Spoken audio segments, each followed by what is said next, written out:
नमस्कार विद्यार्थी मित्र हो, अद्विक करिअर अकॅडमीच्या यूट्यूब चॅनलवर तुमचं सगळ्यांचं मी स्वागत करतो.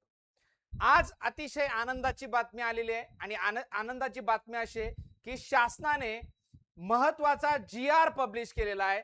आणि तो जी-आर कशा संदर्भात आहे विद्यार्थी मित्रांनो, की आता शासनाच्या सर्व विभागातील जे जागा आहेत, मग गट अ असेल, गट ब असेल, गट क असेल, या सर्व विभागांच्या जागा आता महाराष्ट्र लोकसेवा आयोग म्हणजे एमपीएससी मार्फत भरल्या जाणार आहेत.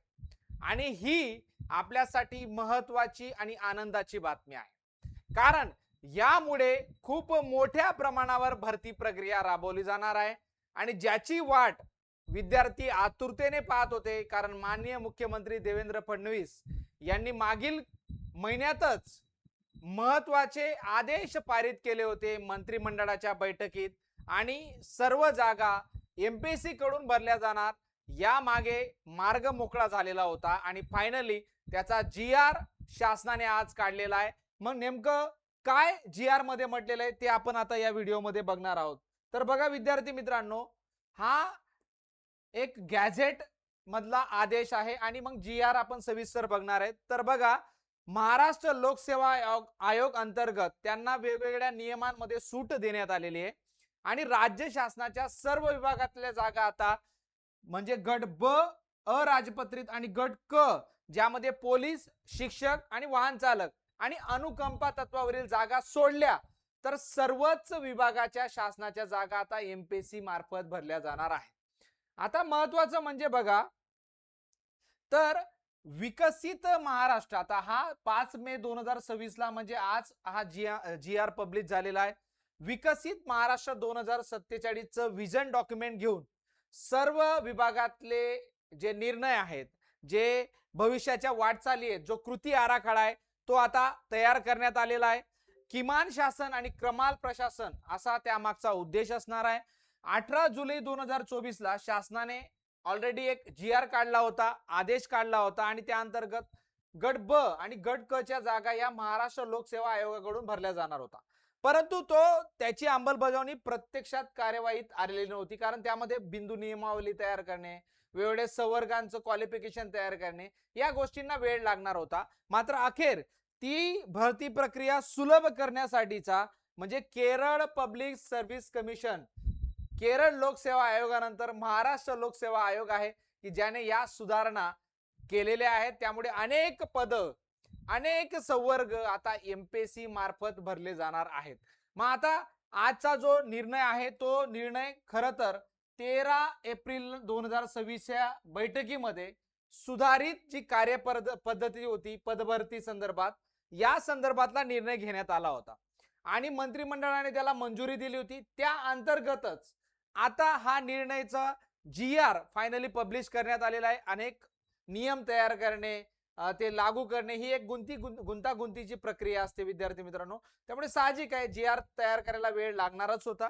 त्या अंतर्गत हा जी-आर आलेला आहे. आता यामध्ये काय झालेलं आहे की सेवा प्रवेश नियमांमध्ये सुधारणा होणार आहे आणि या अंतर्गत शासन निर्णयाद्वारे 553 इतक्या संवर्गांचे सेवा प्रवेश नियम सुधारित करण्यात आले. जवळजवळ 553 संवर्गांचे नियम आता सुधारित करण्यात आलेले आहे.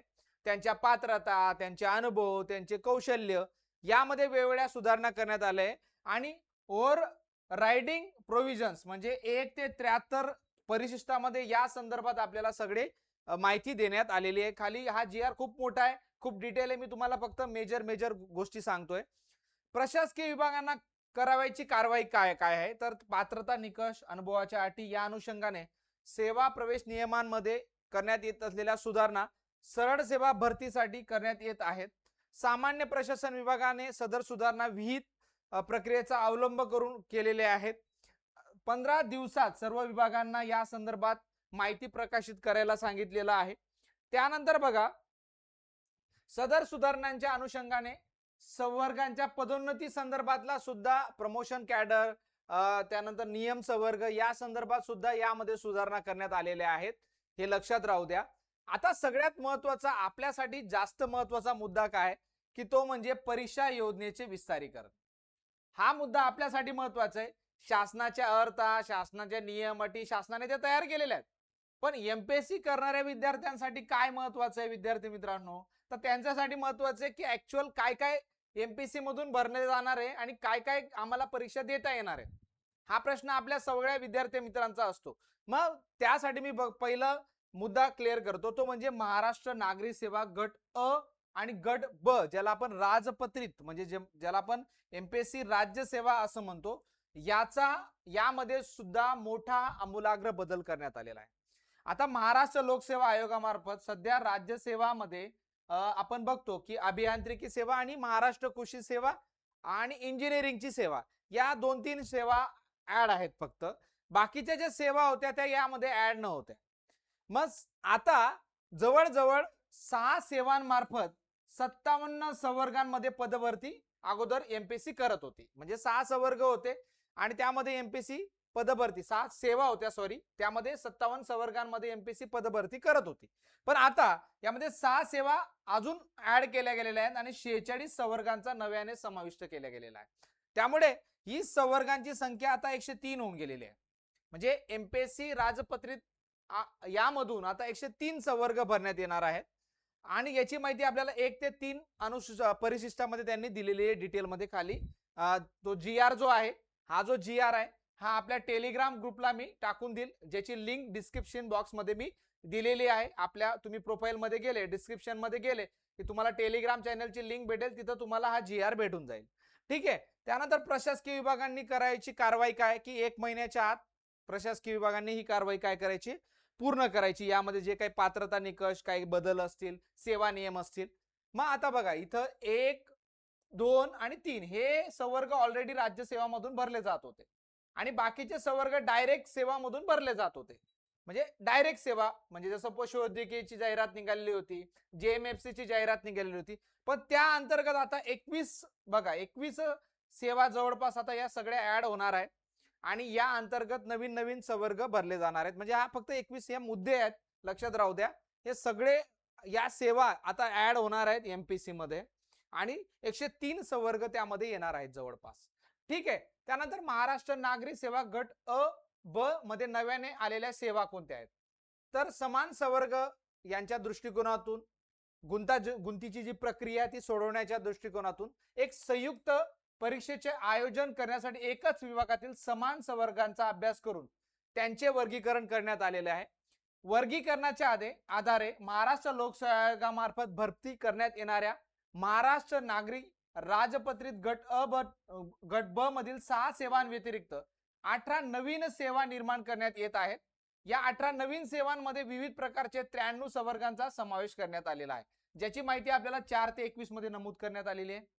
मग यामध्ये नोडल विभाग असणार आहे, त्याची भूमिका काय असणार आहे की लवकरात लवकर त्यांनी संवर्गाची भरती प्रक्रिया, पात्रता निकष, जबाबदाऱ्या या पार पाडायच्या आहेत आणि त्या लवकरात लवकर महाराष्ट्र लोकसेवा आयोगास सादर करायच्या आहेत. दुसरं आहे प्रशासकीय विभागांनी काय कारवाई करायची आहे, तर प्रशासकीय विभागाने राज्य सेवेतील नियम, विद्यमान नव्याने समाविष्ट केलेल्या सेवांमधील संवर्गांची बिंदू नियमावली अद्ययावत करायची आहे आणि त्याचं मागणीपत्र पाठवण्याची प्रोसेस म्हणजे बघा आता एमपीएससी ला मागणीपत्र अतिशय फास्ट म्हणजे 1 महिन्याच्या आत पाठवायचा हा विषय असणार आहे.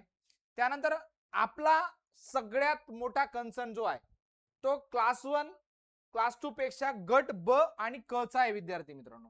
कारण सगळ्यात जास्त तयारी करणारा जो वर्ग आहे तो आहे गट ब आणि क चा. जुलै 2024 मध्ये ऑलरेडी शासनाने निर्णय काढलेला होता आणि त्या निर्णयाअंतर्गत एमपीएससी कडून सगळ्या जागा भरल्या जाणार होत्या शासनाच्या गट ब अराजपत्रितच्या. पण तो निर्णय लागू झालेला नव्हता आणि त्या अनुषंगाने हा आजचा जीआर खूप महत्वाचा आहे. गट ब आणि क मधील संवर्गांच्या कामकाजाचं स्वरूप तांत्रिक अतांत्रिक असं करण्यात आलेलं आहे. बघा तांत्रिक गट करण्यात आलेला आहे आणि एक प्रशासकीय गट करण्यात आलेला आहे. 2 गटांमध्ये याचं विभाजन करण्यात आलेलं आहे. मग आता गट ब अराजपत्रित मधील गट ब आणि क चे संवर्ग असणार आहेत. तर मग एक भरती प्रक्रिया एक समान करण्यासंदर्भातला हा निर्णय आहे. प्रशासकीय स्वरूपाचे कामकाज असलेल्या 252 संवर्गांचे 17 गट तयार करण्यात आलेले आहेत आणि 28 ते 44 परिशिष्टामध्ये याबद्दलची माहिती दिलेली आहे आणि तांत्रिक स्वरूपाचे कामकाज असलेल्या 221 संवर्गांचे 29 गट तयार करण्यात आलेले आहेत. त्याची माहिती आपल्याला 45 ते 73 परिशिष्टामध्ये दिलेली आहे. ते डिटेल तुम्हाला जी आर मध्ये भेटेल. बघा मी एक डेमो दाखवतो तुम्हाला. बघा 28 ते 44 या संदर्भातली माहिती आपल्याला प्रशासकीय माहिती म्हणजे तुम्हाला माहिती आहे का, आपण जी गट ब आणि गट क करतोय बरोबर, गट ब व गट क जी एक्झाम येणार आहे आगामी काळातली, यामध्ये बघा या टाईपचे संवर्ग असणार आहेत मोठ्या प्रमाणावर. मग यामध्ये आपला आवडता ग्राम महसूल अधिकारी म्हणजेच तलाठी सुद्धा सामील झालेला आहे. कालवा निरीक्षक आहे, अन्वेषक आहे, निरीक्षक ऑलरेडी, इन्स्पेक्टर तर होतच तुम्हाला माहिती आहे, STI वगैरे हे पद, इकडून सब इन्स्पेक्टर, सब रजिस्ट्रार हे पण पद होतीच. त्यासोबत आपल्याला PSI वगैरे ही पद असणारे, स्वच्छता निरीक्षक असणारे, संपादक, अशी अनेक, भांडारपाल सारखी पद, अशी अनेक पदांमध्ये बदल होऊन आता हे गट ब आणि गट क अराजपत्रित मधून भरली जाणार आहेत. आणि महत्वाचं म्हणजे विद्यार्थी मित्रांनो, यामध्ये सुद्धा आता 1 महिन्याच्या आत मागणी पत्र पाठवावी लागणार आहे. ही कारवाई पूर्ण करावी लागणार आहे आणि प्रशासकीय विभागांना या हालचाली आता वेगाने कराव्या लागणार आहेत. त्यामुळे विद्यार्थी मित्रांनो, आपल्यासाठी आनंदाची बातमी आहे की गट ब आणि गट क या संवर्गामध्ये खूप मोठ्या प्रमाणावर भरती होणार आहे. म्हणजे असं होऊ शकतं की 2026 ची गट क ची जाहिरात ही खूप मोठी म्हणजे 10 ते 15,000 पदांची सुद्धा येऊ शकते. गट ब मध्ये सुद्धा अनेक संवर्ग ऍड होऊन ही सुद्धा जाहिरात मोठ्या प्रमाणे वाढू शकते. या संदर्भात लवकरच डिटेल्स आपल्याला पुढे जाऊन भेटणार आहे. आणि लक्षात घ्या, यामध्ये अजून एक महत्वाचा बदल असा आहे की गट ब आणि गट क मधील पदांसाठी उमेदवारांची निवड करताना मौखिक चाचणी म्हणजे गट ब आणि गट क साठी मुलाखत आता राहणार नाहीये, ती रद्द करण्यात येते. मुलाखत जवळपास रद्द करण्यात येणार आहे. त्यामुळे आगामी काळात PSI ची पण इंटरव्ह्यू होईल का या बाबतीत शंका असेल, शक्यतोवर होणारच नाही, ती पण रद्द होण्याची शक्यता या ठिकाणी वर्तवलेली आहे. आणि डेड संवर्गांबद्दल सुद्धा या GR मध्ये डिटेल माहिती सांगण्यात आलेली आहे. सो विद्यार्थी मित्रांनो, या GR मधल्या काही महत्वाच्या बाबी मी तुम्हाला सांगितलेल्या आहेत. GR खूप डिटेल आहे. या GR बद्दलचे अजून छोटे छोटे जे व्हिडिओ आहे मी ते तुम्हाला टाकणारच आहे. कारण बघा, या संदर्भातले माहिती काढावी लागणारे पूर्ण 245 ते 250 पानांचा हा GR आहे. त्यामुळे याच्यातली सगळी माहिती काढून ती वाचून व्यवस्थित कोणता संवर्ग गट क मध्ये, कोणता गट ब मध्ये, मग त्याची क्वालिफिकेशन काय असणार आहे, कोणाला डिग्री असणार आहे, कोणाला तांत्रिक, कोणाला अतांत्रिक, या सगळ्या गोष्टींचा डिटेल व्हिडिओ मी पुन्हा एकदा युट्यूबला टाकेल. आजसाठी इथंच थांबूया. धन्यवाद. तुम्हाला ही माहिती जर पाहिजे असेल तर तुम्ही आपल्या डिस्क्रिप्शन बॉक्स मध्ये माझं टेलिग्राम चॅनलची लिंक आहे, तो GR तुम्हाला त्या ठिकाणी अवेलेबल होऊन जाईल. आजसाठी इथंच थांबूया. धन्यवाद.